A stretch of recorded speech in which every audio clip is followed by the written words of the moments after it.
Christ's bones, wake up! Loveday! Fitztalbot jerked his head up. Father had dug him in the ribs with a sharp elbow. Despite the cold saltwater spray that whipped his face, the rocking of the landing craft had lulled him into a moment of sleep. He had dreamed he was at home. But now his eyes were open again. He saw that he was not. They were still here, out at sea, as far from home as they had ever been, getting further from it every second.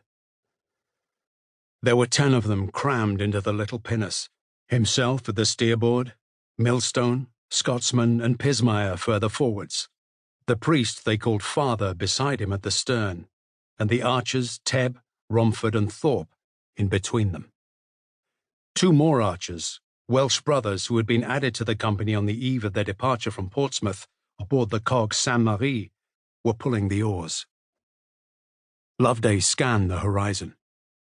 Normandy, France. As far as he could recall, only he and the Scot had ever been out of English waters, and neither of them knew the coast that loomed half a mile distant, darkest grey in the dawn. What was more, their orders aboard the Saint-Marie, handed down from Sir Robert L'Estrange, were troublingly vague. They had only, Sir Robert had said, to storm up the beach and cut the hairy bollocks off any Frenchman who stood in their way. When Loveday had asked what Sir Robert and the great lords and the king above him knew as to how many Frenchmen might be minding the beach, with crossbows cocked and lances couched and their bollocks unsevered and hoping to keep them so, Sir Robert had waved airily at him and told him there would be plenty enough to make good sport. He said he had this directly from the Marshal of the Army, Lord Warwick, who had it from King Edward himself. Noble men, knightly men, men who knew best.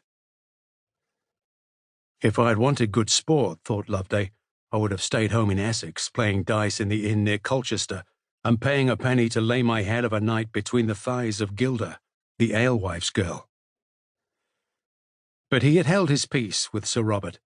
The man was a fool, but he was the fool who had recruited them for this campaign, who would pay their wages for the next 40 days.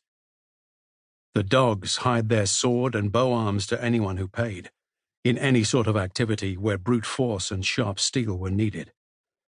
That summer, the business was war.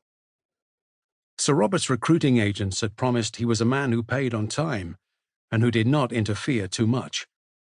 Long experience told Loveday other paymasters were not so easygoing. So here was he, 43 summers old, still fit and strong, but grey at his temples, with fat settling around his middle, and age creeping into his bones. And here was his company, the Essex Dogs, men called them. Some of them being from Essex, all of them having sharp teeth, packed into a tiny pinnace, heading towards a French beach at dawn. The King's great invasion of France, 1,000 ships and 15,000 fighting men aboard them, was starting.